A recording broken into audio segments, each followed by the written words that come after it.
अपि च ईदृशस्य विरोधस्य प्रसिद्धानुमितिष्वपि संभवादनुमानजालम् अर्थापत्तिर्ग्रसिष्यते। ईदृशस्य विरोधस्य, जिस प्रकार के विरोध आपने दिखाया साधारण ज्ञान और असाधारण ज्ञानों पर विरोध होता है, ऐसा तो अनुमितियों में भी ऐसा विरोध दिखाई देता है। इस वजह सारे अनुमिति को अर्थापत्ति में डाल दो, फिर अनुमान प्रमाण को उच्छेद कर डालो।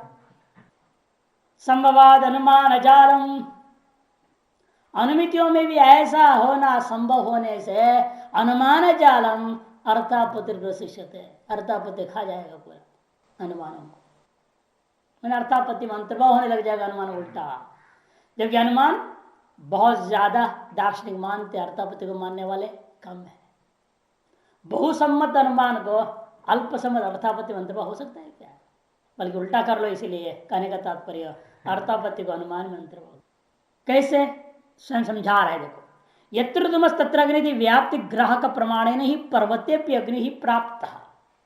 यदि इसका खंडन पहले हो चुका है, इस तरह का बात इनकी, फिर भी जहां जहां धुआं है वहां वह अग्नि है, ऐसा व्याप्ति ग्रहण काल में निश्चय हो गया। सारी दुनिया में जहां जहां धुआं है वहां वह अग्नि है। तो निश्चित रूप में यदि पर्वत में कभी धुआं होगा तो वहां भी जरूर अग्नि होगी। सर्वाधिकरण के अंतर्गत क्या है? पर्वत भी एक अधिकरण है ना। सकल अधिकरण में आपने सामान्य ग्रहण कर रहे हो ना, यो यो धूमवान स वन्यमान। सर्वाधिकरण अधिकरणत्व की व्याप्ति ले लिया आपने, सकल अधिकरण के अंतर्गत पर्वत भी आ गया। इसलिए व्याप्तिकरण काल में पर्वत में भी वन्य का निश्चय है ही नहीं। अब वो मूल में कि कहाँ है कि कैसा है, धुआं है तो वहां है माना जाएगा, नहीं है तो नहीं माना जाएगा। उस काल में सामान्य रूपेण ज्ञान हो गया। इसलिए साधारण ज्ञान है ना ये, पर्वते भी वनी रस्ती, ये साधारण ज्ञान हो गया। धूमो व दृश्यमान पर्वते स्वकर्ण अग्निमाक्षिपति थी। और जब धुआं दिखाई दिया पर्वत में, और पर्वत में क्या कर दिया आपने, इस धुआं को देख करके अग्नि का आक्षेप कर लिया। यह अर्थापत्ति होगी एक तरह से।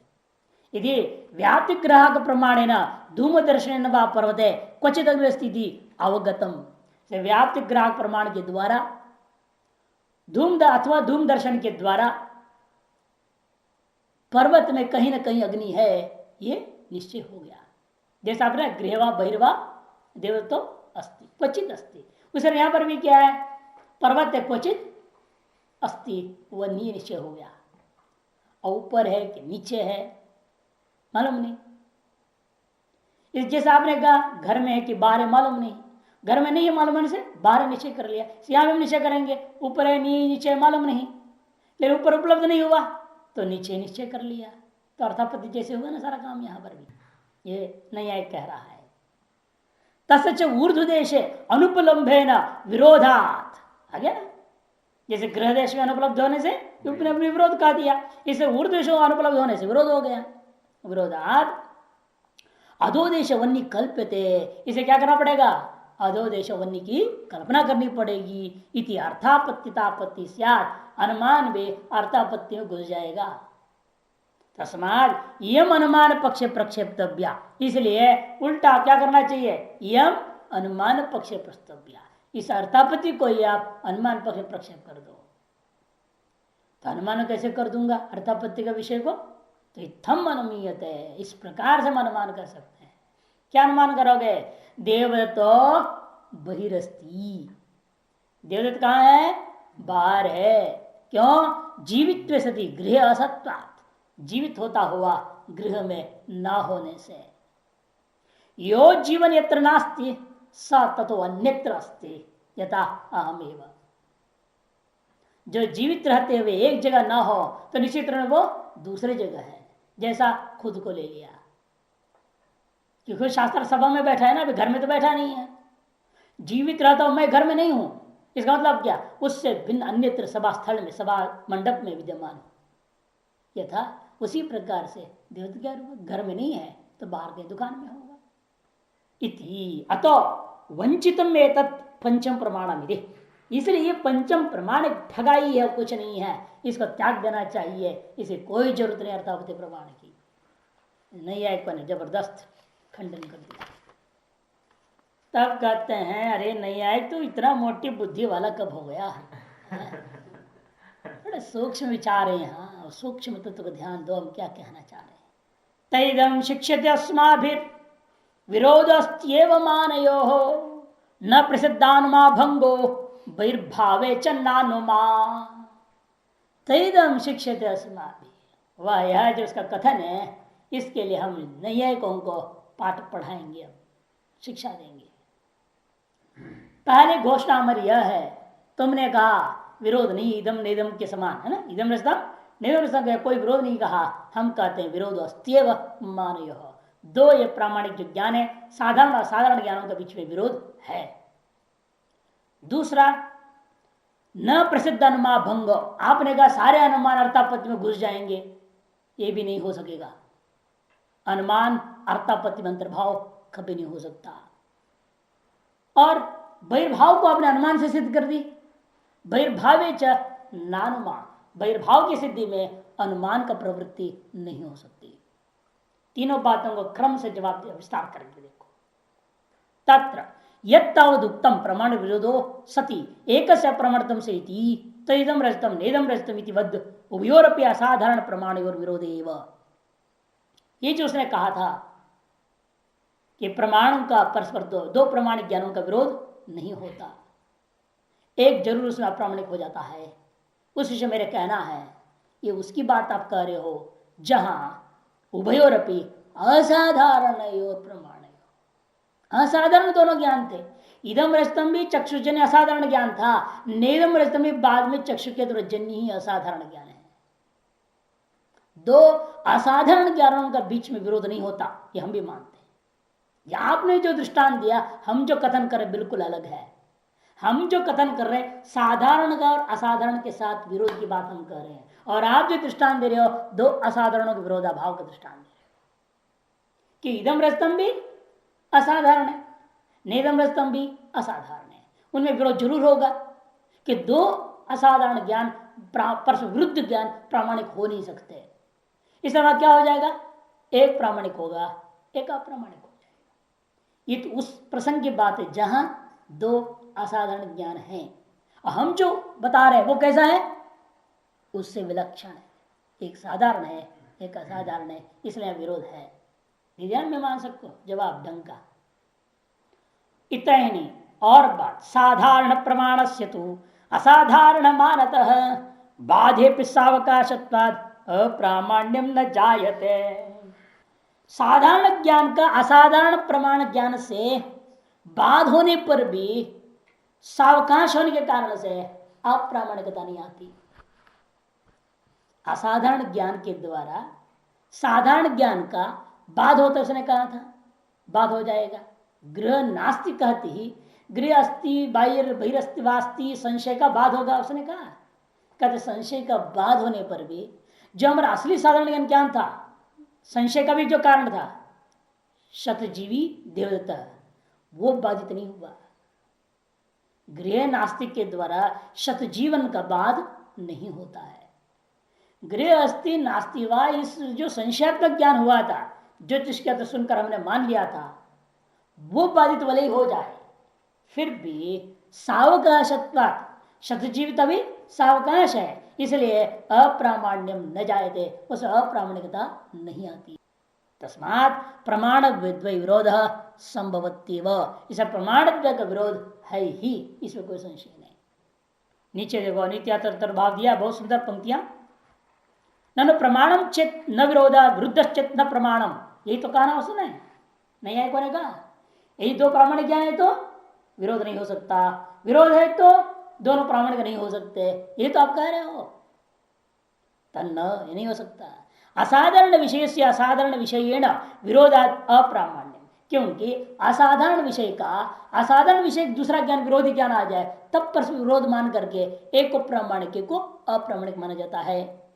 जैसे इदम रजतम नेदम रजतम इतिवत, यहाँ वर्तमान में क्या स्थिति है, लेकिन साधारण विषय तो प्रामाण्य विरोधी अपनी विषयांतरे व्यवस्थितम, और ये साधारण विषय का असाधारण विषय से विरोध हो भी जाए, वह विषयांतर की व्यवस्था की जा सकती है, वह अप्रामाणिक नहीं होता।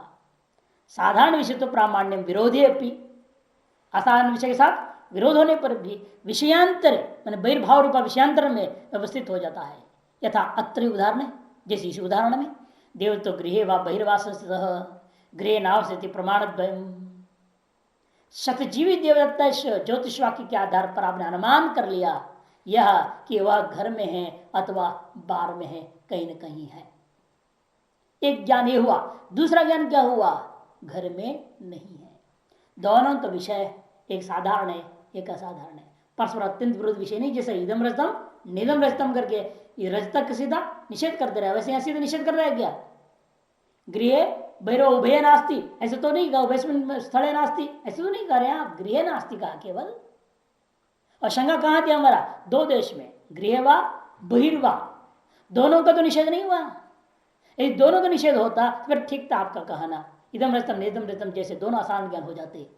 यहाँ एक ज्ञान क्या है, विशेष असाधारण है, केवल गृह मात्र का निषेध करता है। दूसरा ज्ञान कैसा है, गृह और बहिर् दोनों का विषय कर रहा है, वही भिन्न हो रहे हैं। विषय भेद में इतना अंतर है, एक ज्ञान में का विषय के पेट में गृह भी बैठा हुआ है, गृह व बहिर्वा जब कहते हैं वह गृह भी बैठा हुआ है।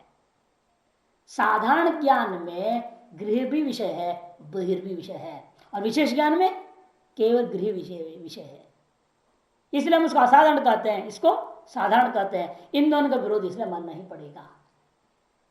अब ये देखना पड़ेगा किस अंश में विरोध है, किस अंश में अविरोध है।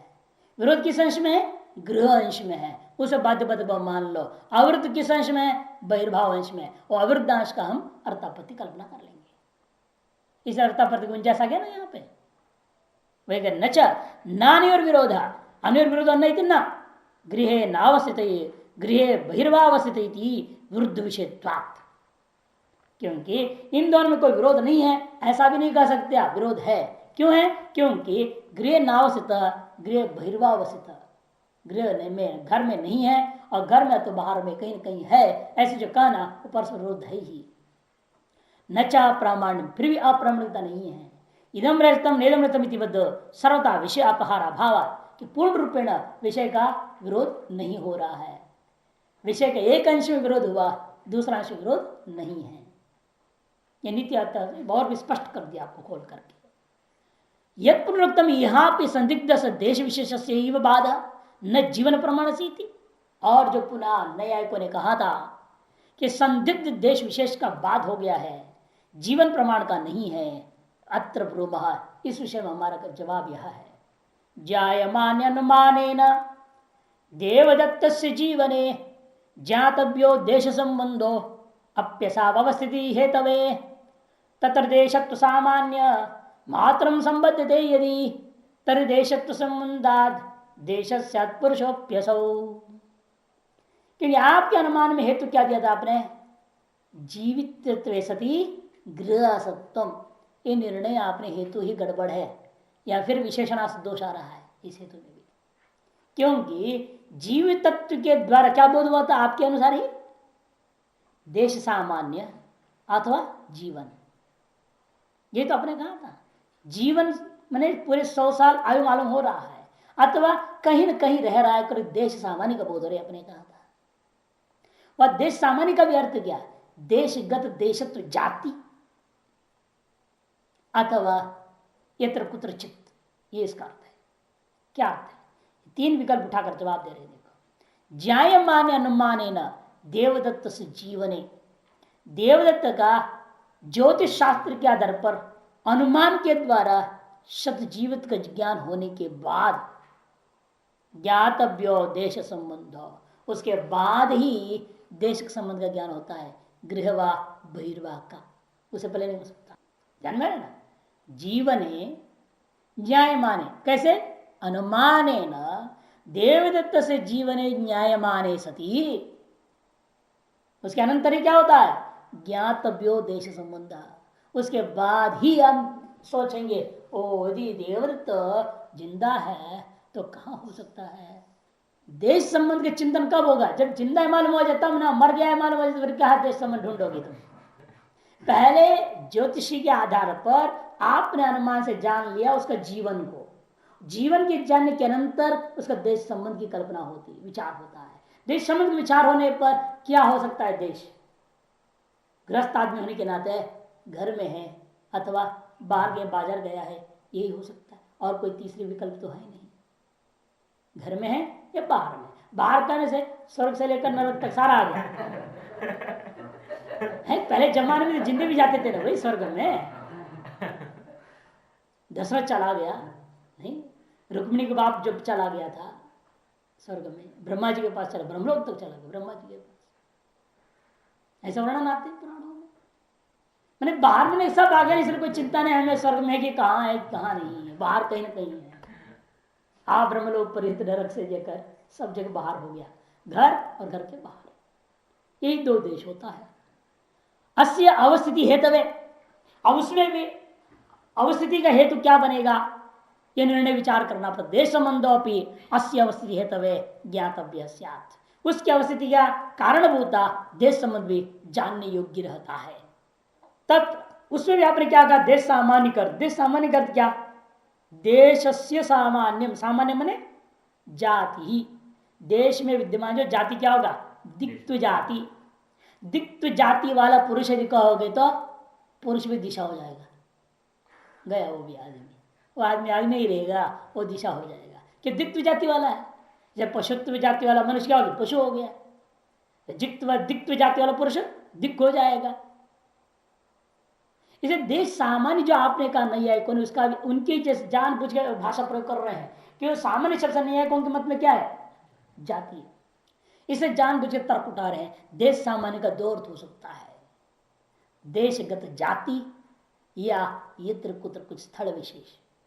क्या अर्थ लोगे, पहला अर्थ में क्या होगा, पुरुष भी दिशा हो जाएगा कि दिक्त्व जाति वाला हो गया वो तो बेचारा। तत्र देशत्व सामान्य मात्र संबंधित, यदि देश सामान्य शब्द से देशत्व रूप सामान्य को ही आप ले होगे फिर तो तर्हि देशत्व संबंधात, देशत्व में जाति संबंध को लेकर के पुरुषो असौ देश, यह पुरुष भी देश हो जाएगा, दिशाओं में चला जाएगा। ततश्च इसे क्या कहना पड़ेगा, अनियत व्यक्ति देश सामान्य संश्रितम, ये कहना पड़ेगा मालूम नहीं किस जगह पर है। देश सामान्य का क्या कहना पड़ेगा, दिशा नहीं किंतु जगह। और भी कौन सा दिशा, पूर्व दिशा, पश्चिम दिशा, उत्तर दक्षिण, घर बाहर, कुछ पता नहीं है। अनियत व्यक्ति देश सामान्य संश्रितम जायते जीवनम तस्य, उसका जीवन ऐसा मालूम होता है। ततश्चान्यत व्यक्ति देश सामान्य संश्रितम जायते जीवनम तस्य क्वचित जीवत्यसौ इति। तब क्या निर्णय हुआ, क्वचित जीवति, कहीं न कहीं जिंदा है, ये पहला अर्थ निकलता है। जीवन तय हुआ 100 साल है, वो जीवन का तय अनुमान से किया, अनुमान का आधार ज्योतिष हुआ, गणितागम के आधार पर, गणित ज्योतिष के आधार पर शतजीवित्व का अनुमान से ज्ञान होने के पश्चात आपको विचार होगा कहीं ना कहीं वो है। तो कहीं ना कहीं है तो कहां कहां हो सकता है, संभावनाएं। तब कहते तस्मात् गृहे बहिर्वेति संदिग्धम अपि कंचन विशेषम अवलंब्यैव प्रमितं खलु जीवनम। उसके जीवन का जो प्रमिति ज्ञान कैसे होता है, गृहे बहिर्वा संदिग्धम अपि, घर में है अथवा बाहर में है, इस प्रकार कंचन संदिग्धम अपि विशेषम, कुछ न कुछ विशेष आधार बना करके हम इस प्रकार कुछ न कुछ संशयात्मक ज्ञान अवश्य उसके जीवन के आधार पर बना लेते हैं। अब उसमें विचार होगा विशेष में कहां है, फिर वो तत्रैकस्य विशेषस्य बाधन्य ग्रहणात् पुरा बाध्येतैव निरालंबा जीवन प्रमिति पुरा। तत्र एकस्य विशेषस्य बाध, अब एक विशेष को आपने बाध दिया, कैसे, गृहे नास्ति, ज्ञान हो गया। जो विशेष संभावना आई घर में अथवा बाहर में, उनमें से एक का बाध हो गया तो अन्य ग्रहणात्, अन्य ग्रहण हो जाएगा। तब कौन अन्य, बाहर, बहिष्ठ ग्रहण हो जाएगा पूरा बाध्येतैव। अब जब निश्चय हो गए बाहर में है, अब जीवन श्रुति से क्या मतलब हमारा, वो जीवन प्रमिति ही पूरा निरालंबा। अब जीवन प्रमिति जीवन ज्ञान में निर्विषय हो जाता है। एवं बहिष्ट सिद्धे है प्राग्रहाभाव ग्रहागताम प्रतिरोध दशाम सूक्ष्म अजानंतो वदंती ते। इस सूक्ष्म रहस्य को न जानते हुए न्यायिकों ने उल्टा सीधा कर दिया। बहिष्ट सिद्धे है प्राग्रहाभाव ग्रह आगताम, ग्रहाभाव के ग्रहण करने से ही आया हुआ है, उससे पहले नहीं। ये जो बहिष्ट सिद्धि है वो प्रतिरोध दशा, क्योंकि जब तक ग्रहाभाव ग्रहण नहीं हुआ तब तक बहिसत्व का निश्चय नहीं हो सकता। प्रतिरुद्ध दशा है, उस दशा ही साधारण ज्ञान है। गृहवा बहिर्वा प्रतिरोध दशा है। जब तक ग्रहाभाव का निश्चय नहीं होता, वही करे प्राक ग्रहाभाव ग्रह आगता, ग्रहाभाव ग्रह मन ज्ञान, ग्रहाभाव का ज्ञान से आई हुई क्या प्रतिरोध दशा। कब है वो? प्राक ग्रहाभाव ज्ञान की उत्पत्ति से पहले जो प्रतिरोध दशा है वैसत्व निर्णय करने में, उसको न जानते हुए नैयायिकों ने अर्थापत्ति का खंडन कर दिया। उस प्रतिरोध दशा कैसी है वो? सबके दिमाग बात चमकती नहीं है, बात सूक्ष्म तो सूक्ष्म। कोई उसको अनुमान में ले लेता है, कोई कैसे ले लेता है। अनुमान कैसे करोगे आप? जीवित से गृह सत्वम के आधार पर करोगे ना। और अपने में आपने व्याप्ति ले लिया, यथा अहम बोल दिया आप अपने व्याप्ति कैसे ग्रहण किए? आपकी जीवित का निर्णय किसने लिया? आप 100 साल जीवी हैं, खुद में व्याप्ति ग्रहण करते हो, तब को मालूम है कि ज्योतिषी ने आपको भी करा करते 100 साल जिएगा। यह वर्तमान क्षणावच्छिन्न जीवन के आधार पर अनुमान कर ले रहे हो, व्याप्ति ग्रहण कर रहे हो। वर्तमान में यहाँ सभा मंडप में हूँ, घर में नहीं हूं। इस वर्तमान क्षणावच्छिन्न जो जीवन है, इसके आधार पर जीवित सत्य गृह सत्वात् यथा अहम बहिरश्मि ऐसे अनुमान कर रहे हो क्या? व्याप्ति ग्रहण नहीं कर सकते कि जीवित तत्व का निश्चय जब तक बहिसत्व का ज्ञान नहीं होता तब तक नहीं हो सकता। सुनने में से नहीं होना, ज्योतिषी कह रहे विश्वास कर लिया, घर में गए नहीं मिला, अब बाहर है निश्चय हो जाए, तब वह जीवन सजीवित भी निश्चय होता है। उससे पहले हेतु कोटि में कहां से आ जाएगा वो? बहिसत्व निश्चय पहले जीवितत्व का अनिश्चय ही रह जाता है, संशय हो जाता है। तो हेतु कोटि में आ ही नहीं सकता, तो विशेषण सिद्धि दोष आ गया। इति ये सूक्ष्म बात तो नहीं समझ पाए। यद्यपि उत्तम, और भी एक तर्क उनके सारा खंडन करने देखे। यद्यपि उत्तम प्रसिद्धानुमाना नाम अपनी अर्थापत्तित्व से थी, सारे प्रसिद्ध अनुमान भी अर्थापत्ति में घुस जाएगा।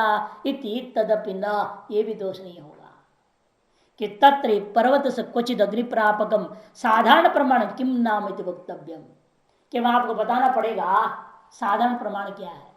कि हमने क्या कहा है? अर्थापत्ति का आधार साधारण प्रमाण, साधारण प्रमाण, साधारण ज्ञान और असाधारण ज्ञान का विरोध। फिर आप अनुमान में बताइए पहले साधारण ज्ञान क्या है, फिर असाधारण ज्ञान होगा पर्वतोनिमान। पर्वतोनिमान जो अनुमिति वो तो असाधारण ज्ञान है, ये सब जानते हैं। धूम को देख करके असाधारण ज्ञान हो गया पर्वतोनिमान। लेकिन इसका पीछे पहले साधारण ज्ञान पर्वतोनिमान था क्या? पर्वतोनिमान नवा ऐसा कोई साधारण ज्ञान है? और वो साधारण ज्ञान किस आधार पर पैदा हुआ? व्याप्ति के आधार पर कह रहे हो आप? तो कार्य देखिए कि पहले पूछा, प्रश्न डाल रहे हैं, पर्वत के अंदर क्वचित अग्नि प्रापकम, कोई न कोई अग्नि को प्राप्त कराने वाला साधारण ज्ञान किम नाम इति वक्तव्यम, कौन सा ऐसा ज्ञान है ये बताओ मेरे को। अनुक्तम व्याप्ति ग्राहक प्रमाण है ना, पुण्य कहता है, मैंने कह दिया ना, व्याप्ति ग्राहक प्रमाण के द्वारा यत्र यत्र धूम तत्र वन्य कहने से यत्र यत्र सारे अधिकरण आ गया, संसार भर का सारा अधिकरण, उनमें से पर्वत में अधिकरण होने से पर्वत वन्यमान नवा, ये संशय हमारे दिमाग पहले से ही था। सर्वम जगत वन्यमान धूमवत्वात्, अरे सर्वम के अंदर पर्वत भी है, पर्वत वन्यमान नवा धूमवत्वात्। कि यत्र यत्र तत्र कहा करके सर्वाधिकरण को हमने ले लिया ना व्याप्ति में। सर्वाधिकरण के अंतर्गत पर्वताधिकरण भी आ गया, इससे पर्वताधिकरण में वन्य का साधारण ज्ञान है, ये नहीं कहना चाहता है। और पर्वतवन्य बाद में जो भी वह असाधारण ज्ञान होगा, दोनों का विरोध है। इसे अनुमान अर्थापत्ति समान हो गया, ऐसा नहीं कह रहा है। इति हंत भो, तब कहते अरे न्यायिक, तुम मेरा वो जो गुरु भाई के चक्कर में पड़ गए लग रहा। कौन? प्रभाकर पृष्ठ चुंबिना केन इदम प्रलापितम। अरे प्रभाकर के पीठ को चुंबन करने वाले तुम क्या बोल रहे हो नहीं आए होकर के, तो कैसे डांट रहे हैं। प्रभाकर पृष्ठ चुंबिना केन इदम प्रलापितम, ऐसे तुम नयायिकों की तरह कौन है वो नयायिक कैसे जो बकवास कर रहा है। क्योंकि प्रभाकर ने भी यही कहा था, व्याप्ति ज्ञान काल में पर्वत वन्य का ज्ञान हो गया, बाद में धूम दर्शन की बाकी थी। तो धुआं का दर्शन होना ही अनुमान है, वन्य का निश्चय होना अनुमान नहीं। ये कहा था प्रभाकर, वही उसी का चढ़ा तुम बन रहे हो। फिर अब व्याप्ति ग्रहण काल में पर्वत वन्य का निश्चय हो गया, अरे फिर वन्य का निश्चय तो अनुमति खत्म होगी कहानी। और धूम की अनुमति करोगे, धूम तो प्रत्यक्ष है, फिर अनुमति क्या रह गया पर्वतोन्माद में। खुद अपने पैर पर कुल्हाड़ी मार रहा है नहीं आए क्या प्रभाकर के समय। यह कह करके कि व्याप्ति ज्ञान में ही मुझे पर्वत वन्य का निश्चय रूप साधारण ज्ञान है। वही कह रहा है, अदृष्ट पर्वत पूर्वम कदम तस्याग्निशालिताम अवगच्छेति ध्वस्तम अनुमान्य तन्मतम। आप अपने ही मुंह से आपके अपने अनुमानों को ध्वस्त कर दे रहे हो, हमने नहीं। हम तो कह रहे अनुमान है, तुमने उल्टा कहा करके अर्थापत्ति के अंदर अनुमान का प्रवेश कराने की जो है आपत्ति देता हुआ स्वयं अपने पैर पर कुल्हाड़ी मार गया। क्योंकि अदृष्ट पर्वत पूर्व, पहले आपने पर्वत को देखा ही नहीं है। कथम तो अग्निशालिता, उसके अंदर अग्निशालिता का निर्णय कैसे कर लिया आपने, उससे अग्निवत्ता निश्चय कैसे हो सकता है। कथम तो अग्निशालितम अवगच्छेत इति ध्वस्तम अनुमान्य तन्मतम। पर्वत अग्निवत्ता ज्ञान कैसे कर लेगा, अनुमान निरूपण के अवसर पर उक्त प्रभाकर मत के निराकरण पहले हमने कह चुका हूं। अनुमान्य ऐसा लेना, अनुमान मैंने अनुमान प्रकरणे अपि तन्मत मैंने प्रभाकर मतम परास्तम, मैंने खंडन कर चुका हूं। उसी युक्ति से इनका भी खंडन समझो। युक्ति यही था, ये पर्वतो अनुमान का पैसे निश्चय है, फिर अनुमान क्या कर रहा है, धूम दर्शन। और धूम दर्शन तो प्रत्यक्ष हो रहा है, फिर अनुमिति ने क्या किया वहां पर। ये सब आपत्ति हमने जो पहले दिया युक्तियां, उनको स्मरण कर लेना। वही युक्तियों के आधार पर यह नैयायिकों का भी जवाब सिद्ध हो जाता है। यद पुनरुक्तम धूम स्वकारणम अग्निम आक्षिपति, और उसने कहा कि धूम को देखने के बाद में धूम क्या करेगा, अपने कारणभूत अग्नि को अर्थापत्ति कर डालेगा, आक्षेप कर देगा, कल्पना कर डालेगा अपने कारण को वहां। इति तस्य को अर्थ, हम पूछते हैं आपके तो उसका वाक्य क्या प्रयोजन है। धूम अपने कारण की कल्पना वह कर लेगा, उसका क्या प्रयोजन है। हंत धूमो अग्नि अनुमापयति वक्तव्य, बल्कि उल्टा कहना चाहिए धूम जो अग्नि का अनुमान कराता है, कल्पना नहीं कराता। वहां पे धूम अग्नि का अनुमान कराता है, न कि धूम अग्नि की कल्पना करता है। उल्टा मत बोलो, नैयायिकों को पढ़ाने मीमांसकों की बुद्धि बड़ी तेज है। अरे तुम क्या बोल रहे हो, थोड़ा सोच समझ के बोलो। अग्नि अपने कान की कल्पना कर लेगा, ऐसे कैसे करेगा। या हम भी अग्नि के कान की कल्पना थोड़ी कर रहे हैं, बल्कि अग्नि को देख करके, हम धूम को देख करके अग्नि का अनुमान हम कर रहे हैं। अनुमान करा रहा है कौन, धूम। किसका, अग्नि का, है या नहीं। इसलिए धूम अग्निम अनुमापयति वक्तव्य, ततश्च पर्वत अग्नि प्रापकम अनुमानम एवं, इसलिए पर्वत में अग्नि का प्रापक कौन होगा, अनुमान ही होगा, अर्थापत्ति नहीं हो सकता। तत्र साधारण प्रमाणते उक्तम इति नास्ति अनुमान कवलीकार, इसीलिए वहां साधारण प्रमाणतया उक्तम, तत्र साधारण प्रमाणतया उक्तम इति नास्ति अनुमान कवलीकार, इसलिए अनुमान को अर्थापत्ति अपना खा गया ऐसा जो आपने कहा, यह हो ही नहीं सकता। पर्वत में अग्नि का प्रापक अनुमान ही साधारण प्रमाण है। वहां अनुमान ही क्या, इसलिए साधारण प्रमाण है। असाधारण साधारण का विरोध वहां है ही नहीं, एक ही एक है वहां, केवल साधारण ज्ञान है, कुछ असाधारण वहां है ही नहीं। और जब दो हो, साधारण हो असाधारण, तब न लड़ाई होगा, तब विरोध हमने कहा है, तब अर्थापत्ति आती है। वहां ऐसा मामला है ही नहीं, केवल साधारण ज्ञान है, असाधारण नाम का चीज दूसरा है ही नहीं, तो विरोध कहां। और अनुमान इस अर्थापत्ति में कैसे अंतर्भाव हो जाएगा। इसे अनुमान अर्थापत्ति में अंतर्भाव नहीं होता। अनुमान को हम जिंदा रख रहे हैं, तुम घबराओ मत। और दूसरी बात आपने कहा, यह जानने के बाद पर्वत में वन्य है, फिर जिज्ञासा होती है ऊपर है कि नीचे है। जैसे घर में एक की बाहर है, उसी प्रकार ऊपर एक की नीचे है। ऊपर का निषेध होने से नीचे का हम अर्थापत्ति कर लेंगे। कदे तथास्तु, हम तुम्हें बहुत आशीर्वाद देंगे, तुम नहीं आए, हमारे अर्थापत्ति को स्वीकार कर लो। उतने अंश में ऊपर में है या नीचे है संशय हुआ। ऊपर नहीं है निश्चय के उत्तर काल में, नीचे है या अर्थापत्ति होती है, आप कह रहे हो ना, इसमें आप भी अर्थापत्ति को स्वीकार कर रहे हो उतने अंश में, उसके लिए आपको पूर्ण आशीर्वाद है, आप शतायु हो गए, बुद्धि तुम्हारा सुधर गया।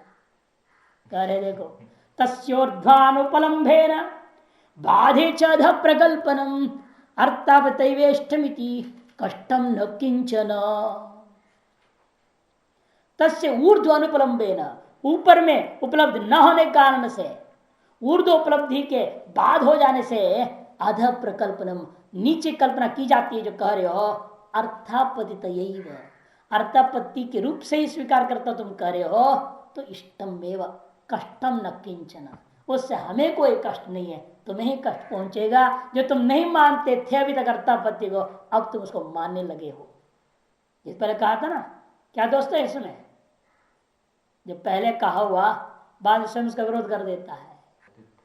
हाँ, बदलतो व्याघात, पहले कहा शब्द अनित्य है, बाद में शब्द नित्य बोल दिया। उसे पहले कहा था अर्थापत्ति में नहीं मानता, फिर अर्थापत्ति से बात सिद्ध कर रहे हो तुम खुद।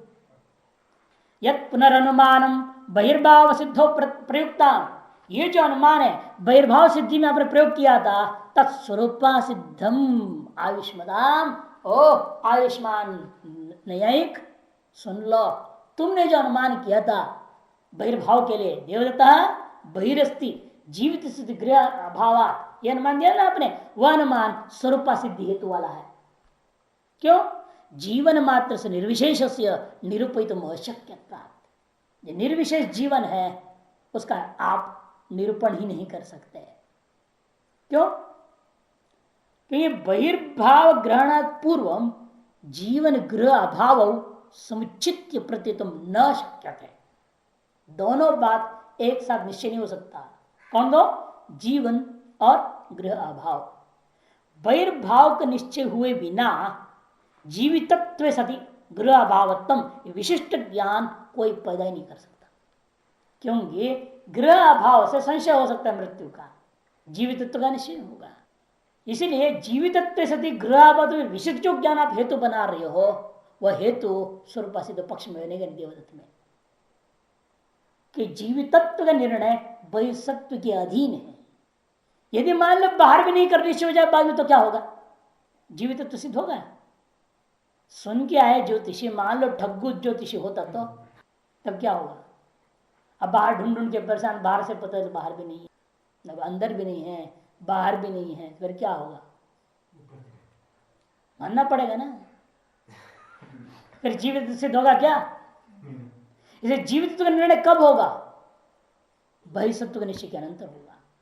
और बहिर्सत्व का अनुमान करो साध्य है, हमारा साध्य है ना, बहिर्सत्व क्या है? साध्य है, उसके अधीन जीवितत्व हेतु, तो हेतु कैसे बन सकता है?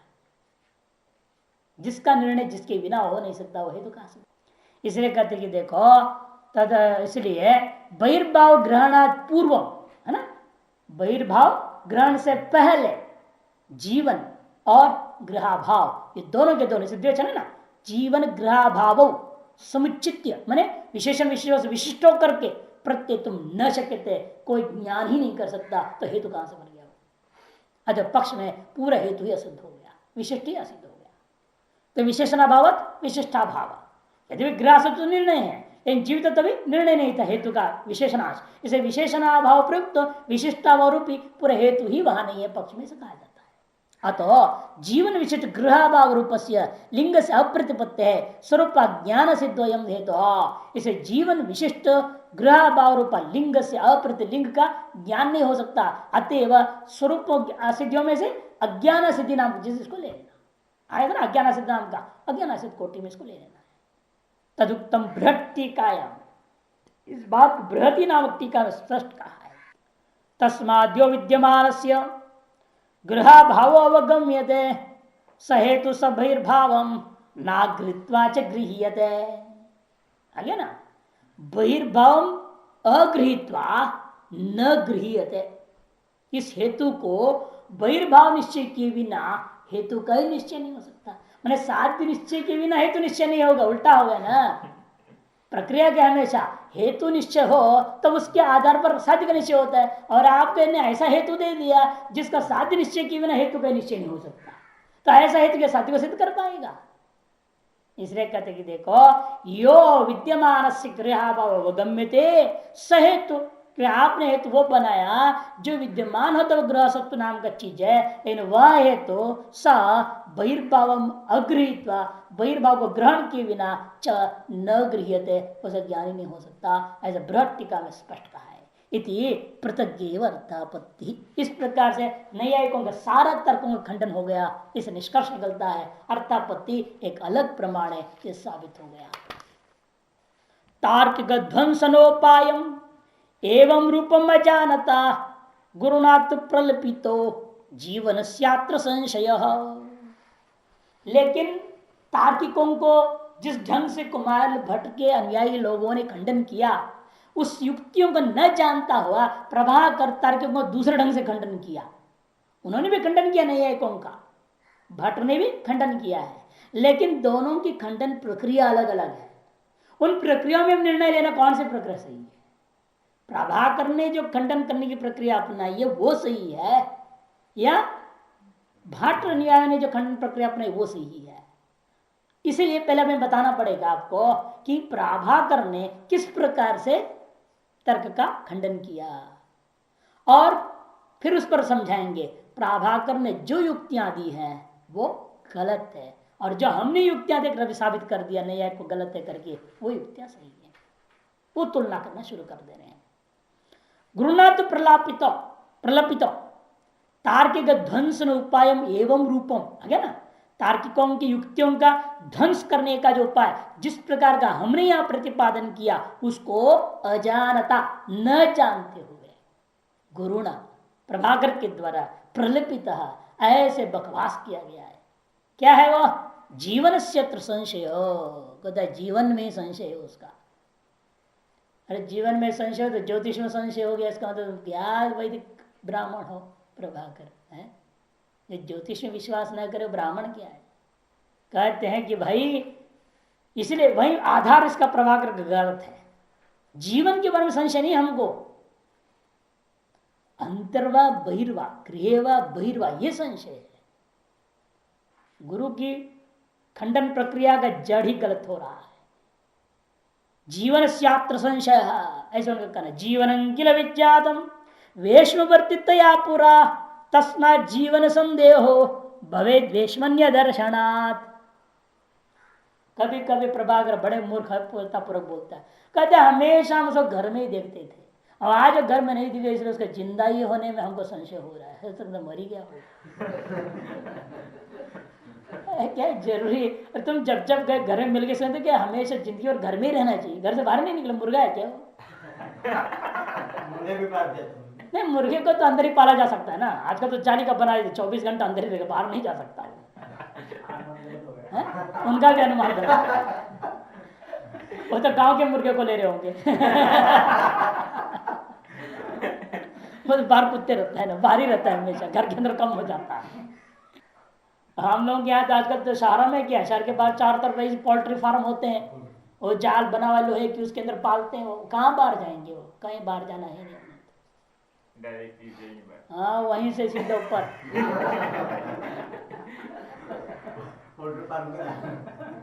सीधे ही छुट्टी कर देते। तो वो कह रहा है, देखो कितनी मूर्खता पूर्वक कह रहा है, वेश्म वर्तितया पूरा विज्ञात। पहले हम क्या जानते थे, देवदत्त हमेशा वेश्म वर्तितया घर के भीतर में ही सदा रहता था, ऐसा पहले से मेरे को ज्ञान था। और अब क्या हुआ, अब वह नहीं दिखा। वेश्मनी अदर्शनात्, घर में न दिखाई देने से जीवन संदेहो भवेत, उसकी जीवन में संशय हो गया मेरे को, ऐसा प्रभाकर करते। संदिग्धम जीवन त्वेतद् बहिर्भावस्य बोधकम अर्थापत्य प्रभावोयम यत् संदिग्धोपि बोधयेत्। लेकिन ये गड़बड़ और कर दिया, वह संशयात्मक जो जीवन है ना, वही बहिर्भाव का बोधन करा दिया। ये तत् संदिग्धम जीवनम, यह जो संशय है जीवन, संशयात्मक जीवन ज्ञान जो है वो क्या किया, बहिर्भाव का बोधक हो गया। कैसे कैसे हो जाए, संशय भी निश्चय करा सकता है क्या ऐसे, कहते यही तो अर्थापत्ति की महिमा है। प्रभाकर कहता है अर्थापत्य प्रभावोयम, यह अर्थापत्ति का प्रभाव है, महिमा है, सामर्थ्य।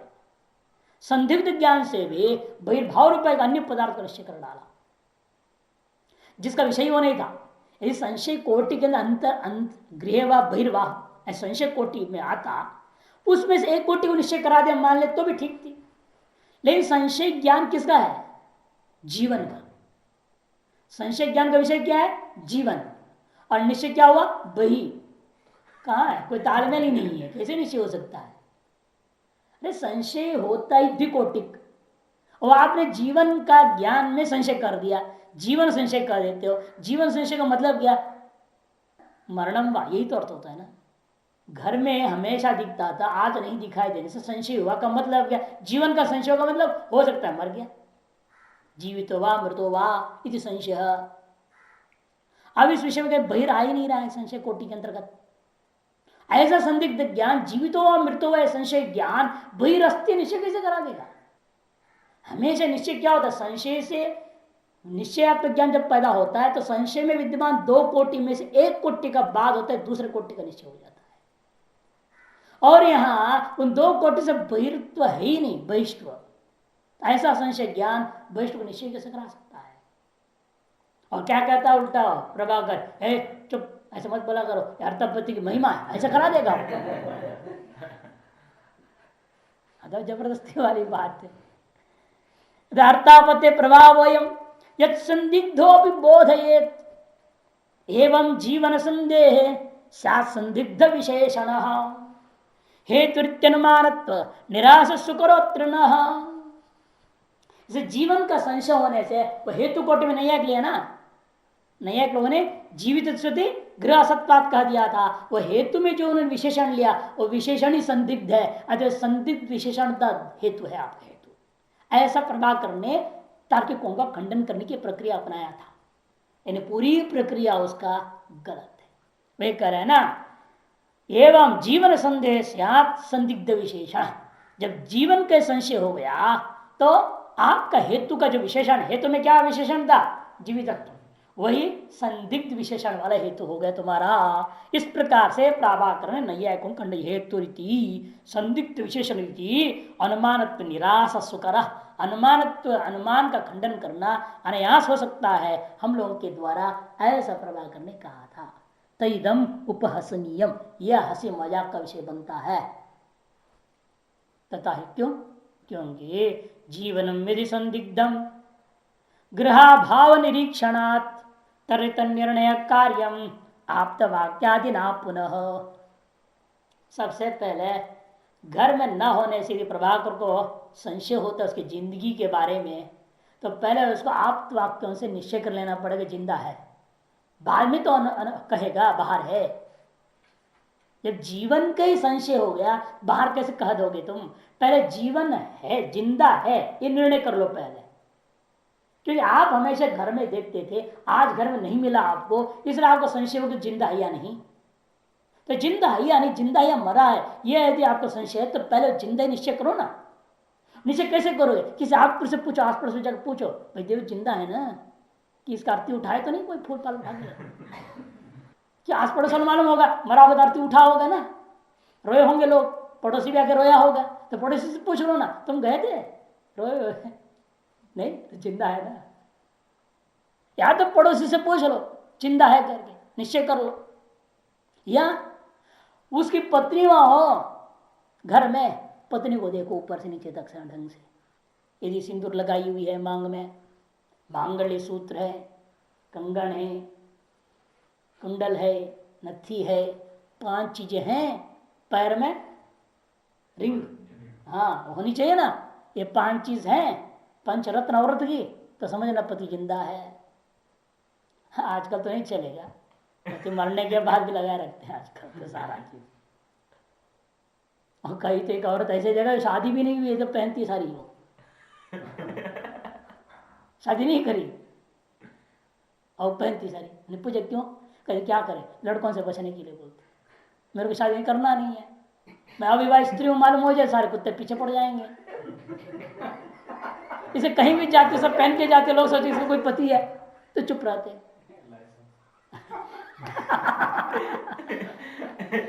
कि क्या बात भी उसका कहना सही है। अब वो कॉलेज की प्रोफेसर औरत है, पौंडीचेरी में, इधर उधर घूमती है, लेक्चर देती है जगह जगह पे, और ट्रेनों में आना जाना, लोग छड़काने करेंगे लड़के रास्ते में, इसे सब पहन के चलती है। इसे पहले निर्णय करो कहां से, आप तो वाक्यादिना पुनः, अथवा निर्णय के क्या तरीका दूसरी, तत्प्रिया कंठ सूत्रादि चिन्ह संदर्शन न च तत्प्रार्थ्यते किंचित तस्मात् नास्त्येव संशय। आ गया ना, संशय हो ही नहीं रहा है, क्योंकि तुम गुरु ने कभी इन चीजों की विचार करा, घर में देखा नहीं है। जीवन का संशय होने के बाद क्या आप किसी आग पर से जाकर पूछा आस पड़ोस में कि देवदत्त मरा है क्या, कि जिंदा है? आपने पूछा नहीं, और आपने सिर्फ पत्नी के मांगल्य सूत्र आदि भी देखा नहीं। इसका मतलब आपको संशय ही नहीं है। फिर क्यों बोलते जीवन संशय? यदि संशय होता तो पूछते, पूछे नहीं है इसका मतलब संशय नहीं है। या वह तो व्याख्या हो रहा है ना प्रभाकर का, यदि कह रहा है जीवन संशय है फिर पूछना चाहिए था उसको, या हेतु देना चाहिए था, प्रिया कंठ भूषण आदित्वा सजीविता, फिर निश्चय हो गया, निश्चय हो गया फिर संशय कह रहेगा। वही कह रहे हैं तत्प्रिया कंठ सूत्रादि, प्रिया का मांगल्य सूत्रादि, चिन्ह संदर्शन नवा, और अन्य चिन्हों के संदर्शन के द्वारा, अथवा अथवा वाक इसे कहते पहले वाक्य पुरुष लोक में आप्तवाक्यादिना पुनः न च तत्प्रार्थते किंचित, और आपने ऐसा कोई प्रयास ही नहीं किया, जानने की विचार ही नहीं की, इच्छा ही नहीं करी आपने। इसका मतलब क्या, तस्मात् नास्त्येव संशय, इसका मतलब आपको वास्तव में संशय ही नहीं है। किंच, और दूसरी बात, नास्ति बहिर्भावग्रह संदिग्ध जीवनात् मृतत्वस्यापि शंकायाम बहिरस्ति कथम, क्योंकि जीवन का संशय है तो विकल्प में क्या होता है, मरण ही तो होता है ना। और मरण या जीवन ये विकल्प के द्वारा बहिर्सत्व का अनुमान कैसे हो सकता है, नार्थापत्ति कैसे हो सकती है, कल्पना नहीं हो सकती है। किंच नास्ति बहिर्भाव ग्रह, बहिर्भाव का ज्ञान हो नहीं सकता आपको, किससे, संदिग्ध जीवनात् मृतत्व से शंकाया, फिर नहीं तो कल ये भी कह सकता है मृतत्व की शंका के आधार बहिरस्थी कल्पना कोई करने लग जाए। जीवन की शंका के आधार पर बहिरस्थी कल्पना जैसे कोई करता है, आप कर रहे हो, तो आप जैसे कोई मूर्ख दूसरा निकलेगा, कहेगा आदमी मर गया है सुन करके बाहर है निश्चय करने लग जाएगा। शंका के आधार पर कुछ भी कल्पना करना ही है तो मरण के आधार पर बहिर्शंका हो जाए, बाहर की कल्पना कर सके। इतना सुंदर जवाब दे रहे हैं, मृतत्वस्यापि शंकायाम बहिरस्थिति धी कथम, बताओ ऐसे कैसे हो सकता है, अर्थात नहीं हो सकता यथा, वैसे तुम भी नहीं कर सकते हो। यस्मात् जीवति वा नो वा तस्मात् तिष्ठत्यसौ बहिः इति कल्पयितुं शक्तः क्व पुरो गुरुणा विना।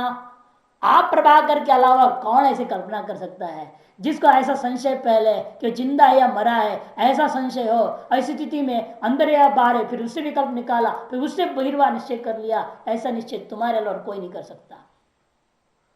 अर्थात आपकी बुद्धि ऐसा चल सकती है, शास्त्र पढ़ने वालों की बुद्धि ऐसी नहीं जा सकती। ये प्रक्रिया बिल्कुल गलत है। गुरु ना अपरो को, गुरु के अलावा कोई दूसरा, गुरु के बिना और दूसरा कोई ऐसे कैसे कर सकते, इसका तात्पर्य है यदि कल्पयितुम नोवा तस्मात् तिष्ठति जीवति वा नोवा, जीवति वा नोवा, ये जिंदा है या नहीं है यही मालूम नहीं, और तिष्ठति सब वही उसके आधार पर बाहर जिंदा बैठा हुआ है। इस प्रकार की कल्पना आपके अलावा और कोई करने में समर्थ नहीं हो सकता। अर्थापत्ति प्रभावेन, और आपने उल्टा कह दिया अर्थापत्ति की महिमा है ये, वो कर लेगा सब कुछ इस काम, तो फिर तो कुछ भी कल्पना कर सकते। फिर अर्थापत्ति प्रभावेन सर्वं संभवति चेत हंत एवं सर्वस्तु नाम अदृष्टियान्नाश संशये, फिर देख न दिखाई दे तो नाश की भी संशय हम कर सकते हैं। अदृष्टिया नाश संशय अपनी सर्वस्तु नाम संभवती। अर्थापत्ति के प्रभाव से यह सब कुछ संभव ऐसे कहते हो, फिर तो सकल वस्तु नाम दृष्टिया नाश संभवे। अन्यत्रास्तीति किंचित्य कृतार्थी क्रियता मन तस्मा संदिग्धता तावत नैवार्थापत्ति कारणम। इसीलिए हमारा मत यदि कहा जाए कि अर्थापत्ति के प्रभाव से संदिग्ध जीवन भी बहिर्भाव की कल्पना कर सकता है, तब तो हमारे कहने सभी पदार्थों का अदर्शन मात्र से, सर्व पदार्थ ना अदृष्टिया एवं, अदृष्टिया माने अदर्शन मात्र से। जैसे घर में अदर्शन मात्र से आपने बहिर्भाव की कल्पना कर लिया, उसी प्रकार से यहां पर हम कहेंगे आपके प्रक्रिया के अनुसार चलता हूं तो सकल पदार्थों का दर्शन होने पर उनके नाश की भी जब शंका हो सकती है, तब उनके अन्यत्र अस्तित्व का आप निश्चय कर लो। अन्यत्र स्थिति निश्चित्य, नाश की शंका से भी, जैसे जीवितत्व की शंका से बहिर् आप कल्पना कर सकते हो, नाश की आशंका से भी बहिर् की कल्पना कर लो और प्रसन्न रहो अपने आप। कृतार्थी गृहताम मना, आप अपने मन को कृतार्थ होकर प्रसन्न होकर रहिए। तस्मात् इस निष्कर्ष हमारा है संदिग्ध तावत नहीं अर्थापत्ति कारणम, अर्थापत्ति का कारण संशयात्मक ज्ञान नहीं है, किंतु अर्थापत्ति कारण क्या है? दो, एक साधारण दूसरा असाधारण रूपा, दो निश्चयात्मक ज्ञानी होगा। संदेह संशयात्मक ज्ञान अर्थापत्ति का कारण नहीं है।